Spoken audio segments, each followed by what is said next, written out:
Welcome to our channel. నేను మీ ప్రశాంత్. గరికపాటి గారి మొదటి భార్య కామేశ్వరి గారు అయితే కొన్ని సంచలన వ్యాఖ్యలు అయితే చేస్తుంది. అసలు ఇంతకీ నిజాలేంటి, దీని గురించి అయితే మాట్లాడేందుకు ప్రస్తుతం మనతో పాటు ఆధ్యాత్మికురాలు దీది శిల్ప గారు అయితే ప్రస్తుతం మనతో పాటు ఉన్నారు. నమస్తే అండి. నమస్కారం అండి. మేడం, ఈ మధ్యకాలంలో మనం చూసుకున్నట్లయితే గత 3-4 రోజుల నుంచి గరికపాటి గారి మొదటి భార్య కామేశ్వరి గారు అయితే కొన్ని సంచలన వ్యాఖ్యలు అయితే చేస్తుంది కొన్ని వీడియోస్ ద్వారా. అసలు ఇంతకీ నిజాలు ఏంటి మేడం? అంటే తను చేసేది ఇప్పుడు కరెక్టే అంటారా? ఎన్ని రోజుల నుంచి లేనిది ఇప్పుడే ఎందుకు చేస్తుంది అంటారు? నేనైతే ఖచ్చితంగా ఇది ఒక ప్లాన్తో చేశారు అని అనుకుంటున్నానండి. ఎందుకంటే ఆవిడికి నిజంగానే అన్యాయం జరిగింది అంటే ఆయన ఎన్నో సంవత్సరాల నుంచి అసలు ఇవన్నీ చెప్తున్నారు. మన ప్రవచనాల్లో ఎప్పుడు మనం రెగ్యులర్గా మనం చూస్తున్నామంటే ఆయన ప్రవచనాలు వస్తాయి. నిజంగా తనకు న్యాయం కావాలంటే ఎప్పుడో తను వచ్చేది. ఇప్పుడు ఏమవుతుంది అంటే అందరం సనాతన ధర్మం గురించి, మన టెంపుల్స్ గురించి, సనాతన్ బోర్డు గురించి మాట్లాడుతున్నారు. సనాతన ధర్మ ప్రవక్తలు ఎలాగైతే ఎదుగుతూ ఉంటారో వెంటనే వాళ్ళ మీద ఒక ఆఘాతం చేయడానికి ఇట్లాంటి శక్తులు వస్తుంటాయి.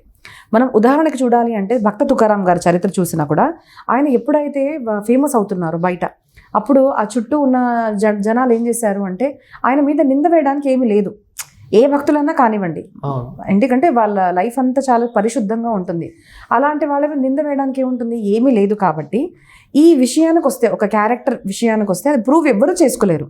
మగవాళ్ళు చేసుకోలేరు, ఆడవాళ్ళు చేసుకోలేరు. కాబట్టి ఇలాంటి విషయాన్ని ఎత్తి ఒక డీఫేమ్ చేసేది ముందు నుంచే ఉంది. ఆ భక్త తుకారాం గారి దగ్గర కూడా ఒక ఆడదాన్ని పంపించేసి నువ్వు తనతో ఉండు, మేమందరం వస్తాము ఇట్లా అని వాళ్ళు అప్పుడు కూడా ఇలా చేశారన్నమాట. సో ఇట్లాంటివి మనం ఎప్పటి నుంచో చూస్తున్నాము. ఇప్పుడు రీసెంట్గా కూడా చూస్తే ఈషా ఫౌండేషన్, మన సద్గురు గారిది కూడా చూస్తే ఆయన ఎన్నో సంవత్సరాల నుంచి చేస్తున్నారు. వీళ్ళు ఏదో నిజంగా సమాజ ఉద్ధరణ చేసిన వాళ్ళు సమాజం అయితే ముందు నుంచే చూస్తున్నారు కదండి ఆ ఫౌండేషన్ గురించి. ఎందుకు ఎప్పుడు విషయాలు రాలేదు? ఎప్పుడైతే ప్రవక్తలు సనాతన ధర్మం గురించి మాట్లాడడం స్టార్ట్ చేస్తారో, టెంపుల్స్ గురించి, మన సనాతన ధర్మ రక్ష గురించి మాట్లాడుతున్నారో ఇమ్మీడియట్లీ ఈ ఆడవాళ్ళ గురించి అక్కడ ఇట్లా జరుగుతుంది, ఇలా జరుగుతుంది బయట పెట్టేస్తుంటారు. Similar case is happening with Garikapati garu. ఆవిడ మీకు తెలియకపోవచ్చు కానీ నాకు బాగా నేను సంగీతం పాడేటప్పుడు మా ట్రూప్లో వచ్చే ఒక ఆచార్యులు కూడా మాకు డిస్కషన్ జరిగింది. ఇలా జరిగిందంటే అసలు అదేంటిదమ్మా, ఆవిడ నాకు బాగా పరిచయము, అసలు ఆవిడ సంగీతం గ్రూప్లో వచ్చేవాళ్ళు ఎప్పుడు కూడా ఒక మాట కూడా అసలు మాతో చెప్పలేదు, రెగ్యులర్గా తిరిగే వాళ్ళం. అసలు ఏంటిది అంటే కొంతమంది డబ్బుకు ఆశపడి ఇట్లాంటివన్నీ చెప్తామని ముందుకు వచ్చేస్తుంటారు. మన మూర్ఖ జనాలు, అందరు కాదు, కొంతమంది మూర్ఖులు ఉంటారు కదండి, అలాంటి వాళ్ళు వీళ్ళకు బిలీవ్ చేసేసి ఇప్పటి నుంచి పూజించే మన ప్రవక్తలను, ధర్మ ప్రవక్తలను డీఫేమ్ చేయడం అనేది మనము చేస్తూ ఉంటాం అనమాట. సో అలా చేయకుండా ఆయన మీద శ్రద్ధ పెట్టుకోవాలి అని నేను కోరుకుంటున్నాను. ఆయన ఎందుకంటే ఆయన వక్తృత్వంలో ఆ పవర్ ఉంది. ఆయన మంచి చేస్తున్నారు సమాజానికి. సో ఖచ్చితంగా ఆయన తప్పు చేసి ఉండరు నేను ఖచ్చితంగా భావిస్తున్నానండి. మరి ఎందుకు మేడం ఇన్ని డేస్ నుంచి లేనిది ఇప్పుడే ఎందుకు ఇలా చేస్తుందంటారు? అంటే దాదాపు వాళ్ళ విడిపోయి 23 సంవత్సరాలు 24 సంవత్సరాలు అవుతుంది. సో 24 సంవత్సరాల తర్వాత ఇప్పుడే ఇలాంటి వీడియోస్ చేయడానికి కారణం ఏంటి? అంతే కదండి. ఇప్పుడు కొంతమంది దుష్టశక్తులు ఉంటారన్నమాట. వాళ్ళు ఎలా చేస్తారంటే ఒక లేడీని అప్రోచ్ అయ్యి వీళ్ళని డబ్బులు ఇచ్చి పంపించేస్తే బాగుంటుందేమో అని అనుకుంటున్నారు. కాబట్టి ఇలాగే పంపించిన లేడీ మాత్రమే ప్లాన్ అని నాకు అనిపిస్తుంది. ఎందుకంటే వెనకాల ఎవరో ఒకరు ఉండి ఖచ్చితంగా ఉన్నారు, ఖచ్చితంగా ఉంటారు. నేను చెప్తున్నాను కదండి, మన సనాతన ధర్మ ప్రవక్తలు ఎప్పుడైతే మీరు ఎప్పుడన్నా చూడండి వాళ్ళు ఎదుగుతున్నారు అంటే సనాతన ధర్మ ప్రవచనం వాళ్ళ వల్ల ఎదుగుతుంది, అందరు సనాతన ధర్మానికి కనెక్ట్ అవుతున్నారు, సమాజంలో సనాతన ధర్మ పెరుగుతున్నారు వాళ్ళు అనగానే వాళ్ళ మీద దాడి చేస్తారు. ఇప్పుడు సద్గురు ఫౌండేషన్ ఎన్ని సంవత్సరాల నుంచి ఉందండి? అందరూ లక్షల కోట్ల మంది వెళ్తున్నారు. ఎప్పుడు కూడా ఫౌండేషన్ గురించి ఒక్క మాట కూడా రాలే. ఆయన సాయిల్ గురించి చేశారు, ఆయన రివర్స్ గురించి చేశారు కదండి, ఇవన్నీ రాలేదు. When he started speaking about సనాతన ధర్మ ప్రొటెక్ట్ చేయండి, టెంపుల్స్ ఫ్రీ చేయండి అనగానే కొంతమందికి టెంపుల్స్లో ఉంటుంది కదా హుండీ మీద ఉన్న దృష్టి, వాళ్ళు తినలేకపోతున్నారు. కాబట్టి మళ్ళీ వీళ్ళ వల్ల ఎక్కడ మార్పు వచ్చేస్తుందేమో అనేసి, ఓహో మీరు వినే సద్గురు తప్పు మనిషి అండి అని ప్రచారం చేయడానికి ఇంకా వాళ్ళకి ఏం దొరుకుతుంది ఆధారం? సద్గురు మీద ఏం దొరుకుతుంది చెప్పండి? ఆయన అంత క్లీన్గా ఉన్న లైఫ్లో ఏం దొరకదు. ఇది ఒక్కటి చూపించాం అనుకోండి, అది ఆయన ప్రూవ్ చేసుకోలేరు, ఎవరు ప్రూవ్ చేసుకోలేరు. నమ్మిన వాళ్ళకి మాత్రమే తెలుసు గురువులు ఎలా ఉంటారు. కాబట్టి ఇట్లాంటి ప్రచారము వాళ్ళ గురించి చేయడము ఇది మనం ముందు నుంచి చూస్తున్నాము. కాబట్టి ఖచ్చితంగా ఒక ప్లానింగ్తో చేస్తున్నారు. నేను మీ ఛానల్ ద్వారా ప్రజలతో ఇదే విన్నపిస్తున్నాను ఏంటంటే, ఆయన చేసిన మార్పును చూడండి, ఆయన ప్రజల్లో తీసుకొస్తున్న దైవ భక్తి, ఒక ఫ్యామిలీలో తీసుకొస్తున్న ఒక ప్రేమను, మన రిలేషన్షిప్ని డెవలప్ చేస్తున్నారు. ఆయన సనాతన ధర్మ ప్రచారం చాలా బాగా చేస్తున్నారు. కాబట్టి మన గురువుల మీద మనం శ్రద్ధ పెట్టుకోవాలి అని భావిస్తున్నాను నేను. మరి ఇన్ని వీడియోస్ చేసినా కానీ గరికపాటి గారు మాత్రం ఏమాత్రం రియాక్ట్ అవ్వడం లేదు, ఎందుకని? నేను భక్త తుకారాం చరిత్ర మళ్ళీ చెప్తానండి. ఆయన దగ్గరికి ఇలా పంపించేసేసి ఒకసారి ఏం చేశారు అంటే కొంతమంది ప్రజలు వెళ్ళేసి ఆయన ముఖానికి మొత్తం నల్ల రాయండి, చెప్పులు మాల వేయండి అని అన్నారు అనమాట. ఇప్పుడు మనలాంటి వాళ్ళంటే అదేంటి దీన్ని ఏడ్ చేస్తాము, వెంటనే ఒక యూట్యూబ్ వీడియో చేస్తాం, లేదంటే బయటికి వెళ్ళి నేను ఇలా చేయలేదని ఏడ్ చేస్తాం. భక్తుల్లో ఏమవుతుందంటే ఎంత భక్తి పెరుగుతుందో అంత దైవం మీద శ్రద్ధ అనమాట. ఏం చేసినా ఆయన ఏదో రీజన్తో చేస్తున్నాడు, ఏ కష్టాలు వచ్చినా కూడా అన్న దాంతో రియాక్ట్ అనేది ఈజీగా అవ్వరు. ఆయన ఏమన్నారు అంటే, సరే మీరు అనుకుంటున్నారు కదా నన్ను కూర్చోబెడతారా గాడిద మీద, కూర్చోబెట్టండి. గాడిద మీద కూర్చున్నారు, అంత నలుపు రాసుకున్నారు, చెప్పులు మాల వేసుకొని మొత్తం తిప్పారు.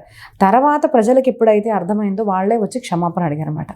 సో ఆయన రియాక్ట్ అయ్యే అవసరం లేదు, ఆయన కరెక్టే చేస్తున్నారు.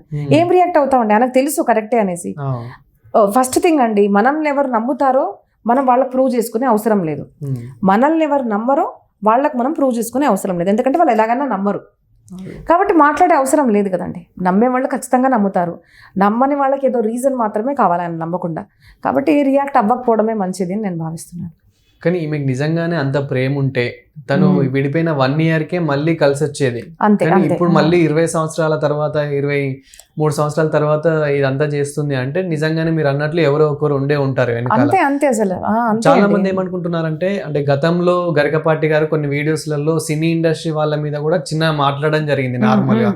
సో వాళ్ళు కూడా చేయించుంటారా అని కూడా ఒక డౌట్ రేజ్ అవుతుంది అన్నమాట. ఎవరు అని చెప్పలేమండి, బట్ ఎవరన్నా కానివ్వండి సనాతన ధర్మానికి వ్యతిరేకిస్తున్నాము అనంగానే మనం వాళ్ళ మీద మాట్లాడతాం, వాళ్ళ మీద దాడి అనేసి ఏం లేదు. కానీ ఇప్పుడు సినిమాల్లో చూస్తే మంచి సినిమాలు ఉన్నాయి, చెడు సినిమాలు ఉన్నాయి. చెడు చేసే వాళ్ళకి మేము చెడే అంటాము, మంచి సినిమాలకి మంచి అంటాము.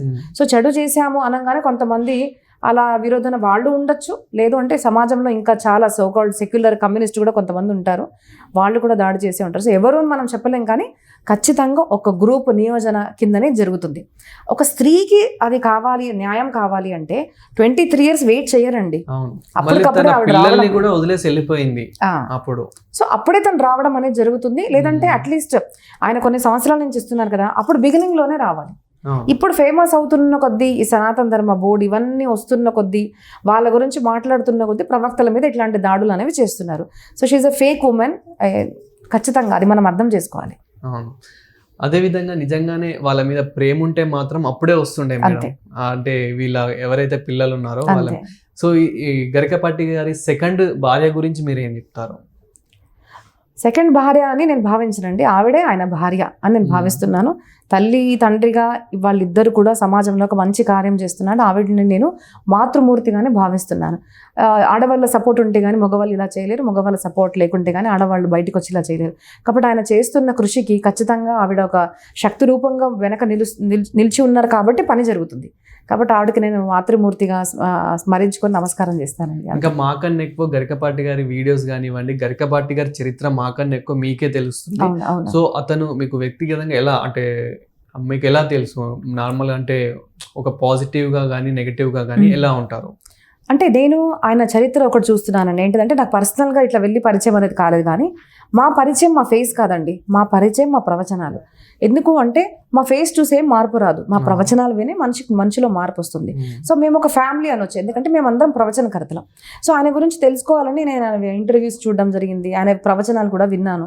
ఎందుకంటే మన సమాజంలో ఫేక్ వాళ్ళు కూడా ఉన్నారు, కానీ కొంతమంది వాస్తవాలు చెప్తారు.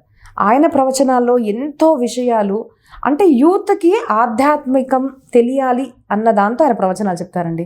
అది ఎఫెక్ట్ చాలా ఉంది. ఇప్పుడు ఒక భార్య భర్త ఎలా ఉండాలి, ఒక ఫ్యామిలీ ఎలాగా ఉండాలి, ఇవన్నీ అనుకుంటేనే కదండి మనకు రాముడు కృష్ణుడు ఉపయోగం.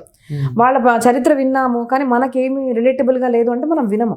కానీ ఆయన ఆ రామచరిత్ర, శివ పార్వతి చరిత్ర కానివ్వండి, కృష్ణ చరిత్ర కానివ్వండి, దాంట్లో నుంచి మనం ఏం నేర్చుకోవచ్చు అని లైఫ్ లెసన్స్ లాగా 10 మందికి, లక్షల కోట్ల మందికి ఆయన ప్రభావితం చేసే చరిత్ర ఆయనది. కాబట్టి నేను ఒక యాజ్ యూత్ నేను చాలా అట్రాక్ట్ అవుతానండి ప్రవచనాలకండి. ఖచ్చితంగా మంచి ప్రవచనకర్త అని నేను చాలా భావిస్తున్నానండి. థ్యాంక్ యూ అండి.